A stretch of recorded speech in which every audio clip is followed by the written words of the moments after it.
I've got amazing news for you, Ripple XRP ecosystem fans. We'll talk price action. Why? Because it appears that we're pumping again. It appears Saylor also bought some more BTC. The UK wants to sell their BTC in Portnoy, like what I did there. ETH is making another move to 4,000, but every time it gets there, it sells. We'll talk price action along with. I say lots of naughty things, so here's your warning. Happy Sunday, crypto fans, and what a great way to start the week with XRP and some of our other favorites making a move. Now, before we get into the juicy action, you know the deal. Your comments come first. Why? Because you, the viewer, matter most. Elevated cultivators, so stay there. We're pumping again on Sunday. Don't worry. I'm not leaving Guatemala yet because, yep, every time I go to this beautiful country, the market seems to pump. Richard Padilla's hanging out with us, says, enjoy your vacation. Take mama out for a cafecito. Well, thank you, sir. And he's also dropping support on the channel for that cafe. I think we might do that this Sunday morning. It's a beautiful one out here. Daniel208 says, you are the man. Sick of the onslaught of hopium casters on YouTube. You bring it straight, brother. Much love from Idaho. Love your content. No BS, no nonsense. So what has my wife been doing since I've been gone? Apparently getting into the wine, huh? Nothing wrong with that. Bitcoin sitting at 118,534. The UK might Portnoy their BTC. Yeah, we're going to keep ragging on that loser. ETH 3771, XRP at 350. Rest of the market looks pretty healthy as well, so let's get right into it. Saylor's hinting that he bought some more. That's right, this dude just keeps buying the tips, not the dips. He says, stay humble, stack sats. Well, it's pretty easy when you're using other people's money. Ethereum eyes 4,000 as whales and ETF pour billions in the market. We've seen ETH be a laggard for a long time, and now things are starting to heat up for the ETH holders out here. Here's the catch though. Well, I'll show you the chart in a second, but first, on July 20th, blockchain analytics from Look On Chain reported that two newly created wallets purchased 58,000 plus ETH, worth approximately 212 million. Ooh, institutional money buying ETH? But are they going to be ready for this? And you're like, bro, what's that? This is the chart of ETH up on the screen for like the last year. And you can see ETH has breached 4,000 3 times. Each time it's breached 4, it has sold off quite heavily with a bunch of profit taken going on. Will that pattern repeat itself? Well, we won't have to wait too long to find out because ETH is getting darn close to that 4,000 mark. UK wants to sell its Bitcoin as critics warn of a Gordon Brown style mistake. How about a Portnoy mistake? There you go. I got a better, more up-to-date reference for you. According to the report, the UK Treasury and Home Office are working closely with law enforcement agencies to sell approximately 6.7 billion or 5 billion pounds worth of confiscated digital assets. The authorities are also considering the development of a secure infrastructure for crypto asset management to facilitate such sales. We've seen this with other countries too. They've been selling their BTC as well. There's not many countries out there that are doing a BTC strategic reserve. Basically what they do is they, confiscate the naughty stuff, well, from naughty players out there, and then dump it. Why? They need the fiat to pay off debt, SA. This proposal is part of a broader fiscal strategy aimed at easing the burden on Chancellor Reeves. Experts admit the UK faces a budget gap of about 20 billion pounds, so this would help them out with pretty much about a third of that. Meanwhile, the idea of liquidating Bitcoin reserves has drawn sharp criticism. This is what was said. The UK should be implementing reforms crypto bill and increasing its BTC reserves. Selling now will go down as a far worse decision than Brown's fire sale of our gold. The Westminster class are dinosaurs who don't get the future. All right, I'll keep you up to date and let you know what the UK does. But remember, some countries out there and some companies are in such heavy debt that even though they've got some juicy BTC with mega profits, ooh, look what I got up on the screen, guess what? They got to sell it because they need the fiat.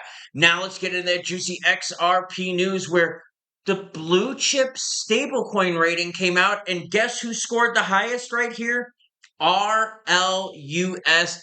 Talking about the reserves are being held by the Bank of New York Mellon. They're also in segregated accounts, and institutional users can mint and redeem it directly. This is their score. Stability 91, management 84, government 86. That's pretty good, everyone. Now, how did the rest of the stables do? Well, I've got that up on the screen, and you're like, bro, where can I see that? Well, it's easy. It's in the description box down below. Ripple at the top of the list with an A rating. Look at that, everyone. With liquidity, Paxos, PayPal with an A minus. To give you an idea, here's Circle. Circle had a B plus rating right there. I thought that'd be a pretty interesting one for you. Tether got a D, everyone. That's right, a D. So, throwing it out there. I know we got a lot of Tether haters in the crowd, but remember, if Tether falls, probably the rest of the crypto market would go with it. Deaton says it's about time for XRP. Says it's been a long time overdue for the XRP holders. Now, let me ask you a quick question. Who do you think is the most pissed about XRP pumping? It's Gensler. Come on, that was an easy trivia question this Sunday morning. Let's see what Deaton says. After being held down for 4 years on behalf of 75 plus thousand XRP holders, it's about time. And you know what?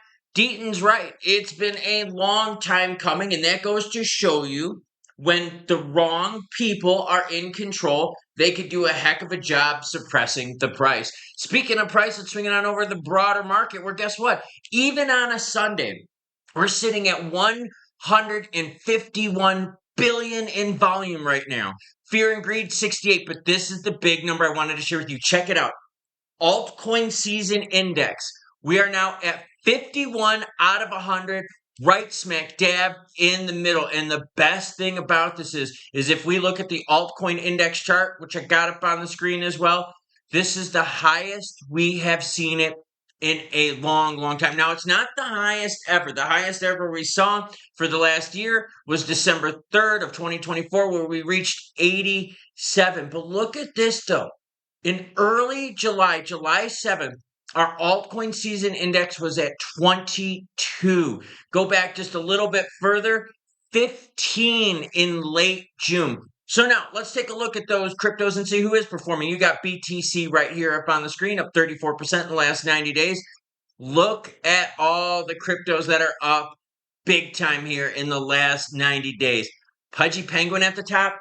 Yeah, that's because it's insider ETF action. What a mess with that. Now, look, there are some players out there that are deep in the red, and who's the most in the red? Picoin. Pi hasn't moved at all, and not really shocking anyone, except guess what?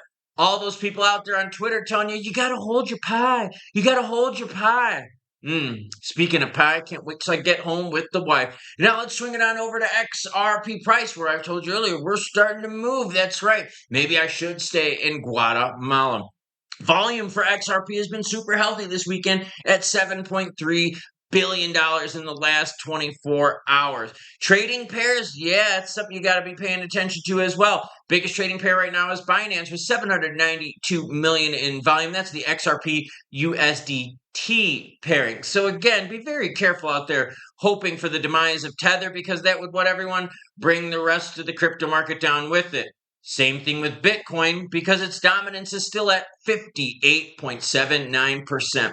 Now let's swing it onto these candlesticks and see what they're showing us here. We're going to go to the 1 hour, and don't worry, when I get home, I'll switch it out to trading view so we can go back to that 15-minute. You can see that near-term resistance has us at 364, 365 back-to-back candlesticks. We've definitely gotten the support here north of 330. Specifically, 336 is where we're getting that support, and you're starting to see us run up right here. Zooming out for XRP, you can see what, everyone? Juicy action here. The volume over the weekends has been strong, and of course, we're seeing what? Optimism that the Clarity Act is going to the Senate, and we've got a chance of passing it. Now, that being said, look, we've passed the more recent pumperoni action that we saw in January. So remember, when we had the November election, what was that all about? Optimism on a pro-crypto presidency, pro-crypto people getting into power. So that was the optimism, all right? And then remember what? We got the Genius Act. Genius Act happens, and the Clarity Act passes the House, and you get another pump up in optimism. So it's obvious.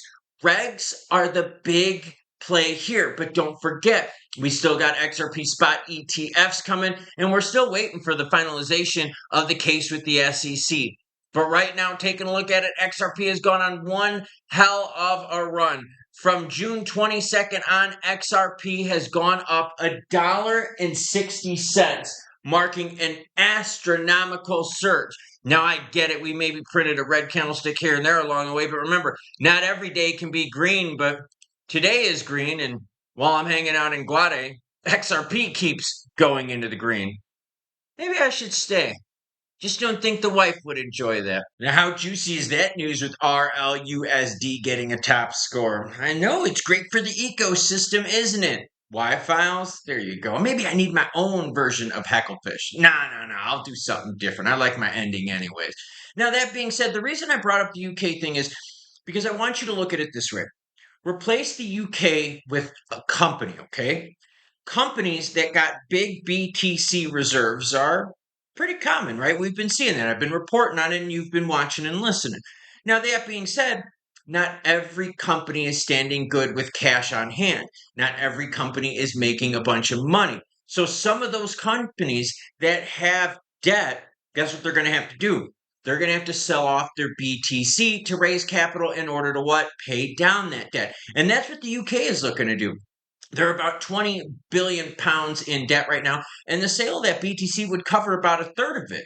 So again, it's not just countries, but companies are going to be facing that exact same problem. Will it put hardcore pressure on the price of BTC? We went through Mt. Gox, we went through a whole bunch of other liquidations out there. I'm not too worried about it at all. But the lesson to be learned here is not everyone is sitting good with hardcore amounts of cash or minimal debt. So, for the countries and companies that are facing debt and need that cash, guess what? They have to sell their BTC. MicroStrategy, better known as Strategy now, does not have good cash flow. They don't at all.